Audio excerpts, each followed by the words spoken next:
Let me tell you about a mistake that I watch teams make more than once. A platform team will decide that they will self host their LLM.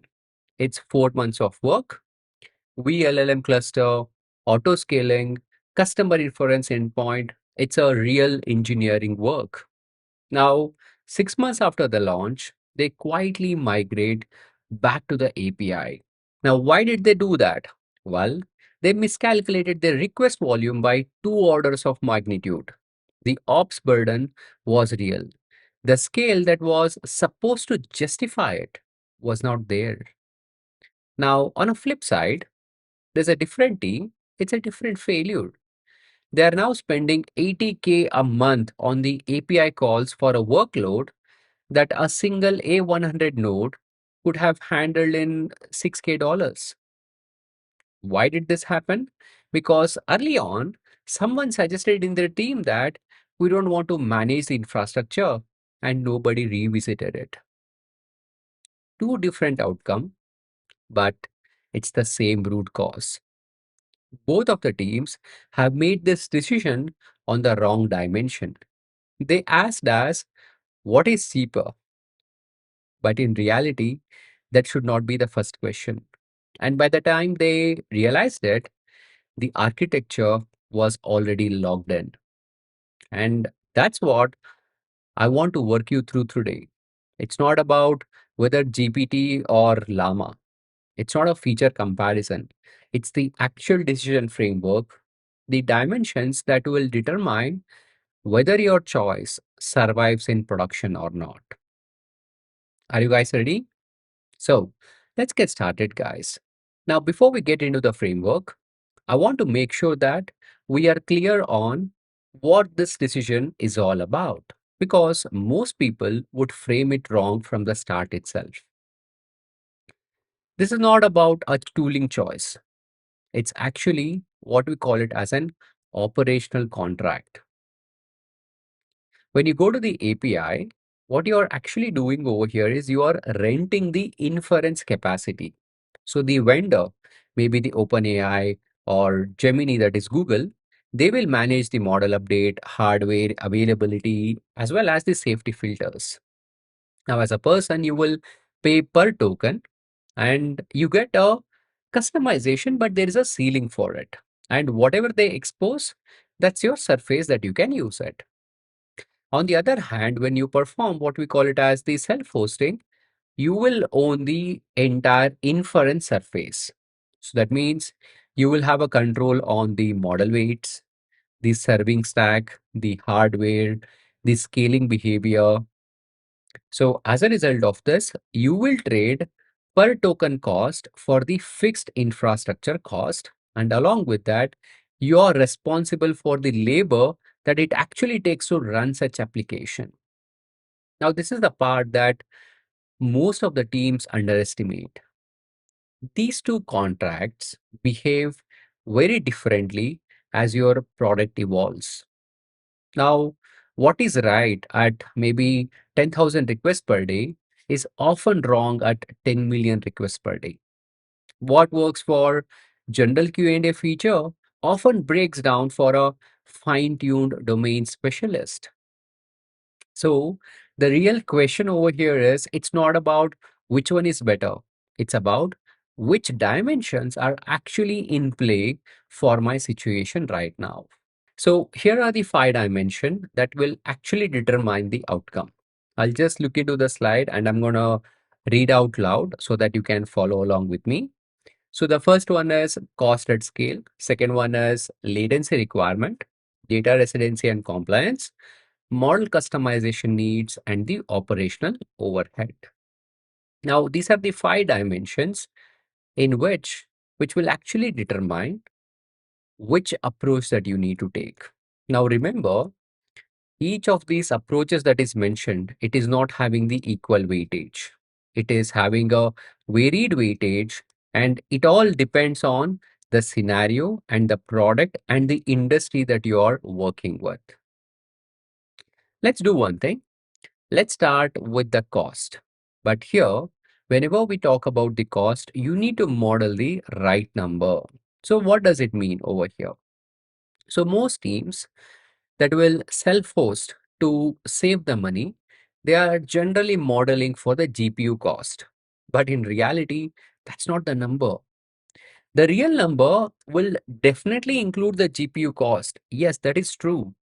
But you also need to include the on-call engineering time, the cluster management, tooling, model update cycles, quantization work, taking care of the incidents that happen at maybe 3 a.m. when your inference node fails over your traffic spike. Now, if you have, let's say, four engineers and two of them are now partially running these inference infrastructure, that's not free. That's the massive opportunity cost that you have right now. So before you actually declare that self-hosting is cheaper, model your actual token volume, not your target volume. Model your actual token volume and maybe add 30% additional as the ops labor. And then just check if the math still holds. Now, when we talk about the workloads which are bursty in nature, where you have very low average utilization, but you would have a burst workload, in such scenario, API is almost always cheaper option. For sustained high volume workload, that's where when you have the predictable patterns, when you have the high utilization, then in such scenario, you will start approaching the break-even point somewhere around 5 to 10 million tokens per day. Now, again, this depends on the model size, but more importantly, instead of going into such fancy numbers, get the actual number first. So this is called as the cost aspect. Next one is the latency, and this is the one that actually shape your infrastructure and the architecture too. So when we talk about the latency, let's say you have a single API call, and a single API call is somewhere taking 200 to 500 milliseconds for a complete round trip. Now, this is fine. This is actually fine for most of the chat interfaces. It's totally acceptable. Now, let's say you have a multi-step reasoning, including the tool use, and you will have an agent loop as well. Now that 400 milliseconds suddenly now becomes 1.6 seconds of user visible latency. Even though it's a minimal, that's the key difference between something that feels like a product and something that actually feels like a proof of concept. The self-hosted inference, on the other hand, let's say if it is running on the co-located node, you could actually get the latency of under 50 milliseconds per call. And if you have four different calls, the same would be under 200 milliseconds in total. So the question is not about now, is this 400 milliseconds acceptable? Well, the question is, what does your latency budget actually look like at the architectural level? How many model calls is actually chaining together in your critical path? Now, these are the key things that you need to think about. If the answer is one or two, then in such scenario, API is probably fine. But if you're building an agent architecture with deep calling chains that requires maybe multiple calls, then that scenarios, the math matters a lot. Now, the third dimension, and this one is binary, that is data residency. So let's understand about this data residency. Let's say if your workload touches the regulated data like HIPAA, GDPR with strict processing agreement, or the financial data under certain regulation, or defense adjacent use cases, then the API option might simply not be available to you. It's not because of cost, it's because of the contractual surface that your vendor exposes. Now, most API providers now offer BAS, that is business analyst, for the regional processing, zero retention mode. It's actually gotten better, but that doesn't mean that that is sufficient for your legal team or the customer team that you're working with. Now, I have seen deals stalling because of waiting for the approval from the legal team that your customer is not ready to accept it. So you have every integration is ready, but you cannot connect to it because you are waiting for the approval from the customer's legal team. So the lesson over here is this: you need to map your legal requirement before your architecture and not after. And fourth one, the fourth dimension is called as the model customization. And this is where the API ceiling actually sits. Now, here, when we talk about this model customization, for most of the product use case like summarization, classification, general generation task, the API is sufficient. The base models that are available, they are genuinely strong. And even the fine-tuning APIs that are provided by these vendors have matured a lot. But here is a common failure pattern that I have watched play out. A team will assume that for the fine-tuning, they will be getting the exact latest model that they are expecting. And they discover that in the mid of the build, the fine-tuning API doesn't expose the hyperparameters that they are actually looking for. Or the base model the vendor supports is one generation behind what your research says that this is a certain model that you would require. But by that time, they have already built the production integration on top of that. So if your product value requires weight level control, custom decoding strategies, or inference time behavior that your prompt engineering cannot produce it, then you need to know that before you actually build on an API surface. The fifth dimension, and the one that gets underweighted most often, is the operational overhead. So let's understand about this fifth dimension, that is operational overhead as a team cost. Now, this dimension would feel soft, but in reality, it's not. When you consider self-hosting a model is not about getting the weights and bias term and spinning up the server. It's a production inference stack. It means you have to pick a serving framework like VLLM, TensorRT LLM, SGLang, and you need to understand the trade-off, quantization decision. You need to make the batching strategy, auto scaling logic, health check, model version management, observability into per token latency, GPU memory, queue depth. You have to manage everything. Now that's a real critical engineering surface that you are now working with. The question is whether your team can build it or not. The question over here is whether they should be spending their sprint cycle here, or is it something that they have to spend their effort in building something that's required? If inference infrastructure is something that you're building and that is something that would be your competitive moat, then it makes sense to go for the self-hosting route. But if inference is a dependency, it's not a differentiator, then the ops that you would be doing, it would be a pure drag. It may not be worth it for the application and the impact that you're trying to produce. Now, based on all these five decision things, how would you actually use this? So over here, this is a slide that describes as how you would actually use this. So I've seen this going wrong in both the direction. So I've seen people not considering self-hosting. I've seen people not uh, moving away from the self-hosting. So what I want you to remember over here is this. So I want you to remember that you should not treat these five dimension as the checklist where you will start doing the checkbox and you will pick a side. The reason because not one of them is having the equal weightage and they don't work in that way. For a certain use case, some things would be higher weightage and some of them would be lower weightage. Some could be the sliding scales and the order you process them would matter a lot. So my recommendation is when you are given a chance and when you're given the decision, always start with data residency, Now, this is a hard filter. If it binds, then the decision is made. So everything else would be a secondary.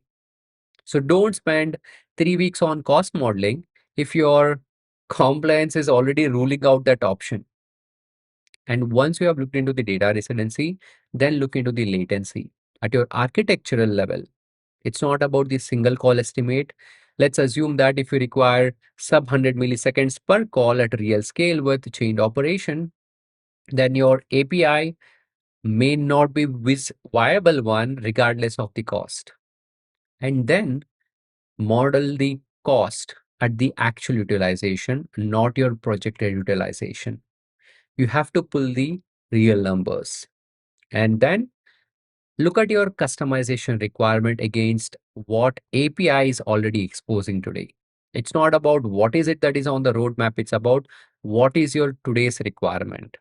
And finally, calculate the operational overhead as a team budget item, engineering hours, velocity impact, and what is it that doesn't get built because two people are now maintaining your infrastructure that is required for your inference. So if you go through these in the order, you will realize that to get started, especially in the first 1.5 year of your product, the operational simplicity is much suited at that time. And that is something where you can simply default to the API. The time to reconsider is when one of those first three starts binding. Now, most teams don't migrate from API to self hosted because they planned for it. They migrate because a constraint became binding that they didn't model upfront. The teams that handle the transition without it becoming a crisis are the ones who build a clean abstraction layer from the start. It's not because they were planning to migrate, it's just because they decided to implement the good architecture. They didn't scatter the API client calls across 50 service method. What they built was they built one inference interface where it will consider the prompt and the parameters and it will generate the output. Now, what is behind that interface? It can be managed API, it can be local model, or it can be a hybrid router. The rest of the system doesn't need to know. So that is how you should be implementing your architecture. Now, this single habit will make your migration as a backend swap, not the entire application rewrite. The teams that struggle are the ones who hard code the vendor clients everywhere, and then they discover that 6 months later, when the new data residency requirement requires sending a subset of requests to another on-premise model, that is a time where your migration will start taking more time. The abstraction layer would generally take just 1 day to build, but the migration will take months to do. So it's not about predicting the future, it's about not making the future harder than it requires to be. So, to bring this back to the decision that you are probably trying to make, this self hosted versus the API is not a cost question. It's a constraint mapping question. The cost math would matter, but it's your downstream of the compliance requirement, your latency architecture, and your team's actual capacity. So work through these 5 dimensions in order. Be honest about your actual scale, not your target scale. And if none of the dimension force a decision, then just start with the API. Give yourself the operational breathing room while you actually figure out what actually matters. If you're preparing for interviews and want to implement and speak about these kind of structured patterns in a confident manner, check out the interview playbook that we have linked in the description. But if you're someone who's looking to build these systems in production in a hands-on manner, explain about this trade-off, take decision while making the project, that's the kind of thing that we would be working in our bootcamp. It's starting in the next week, and we also run that bootcamp every month. I've linked both of them in the description. I look forward to helping you on your Agent AI journey, and I'll see you next time.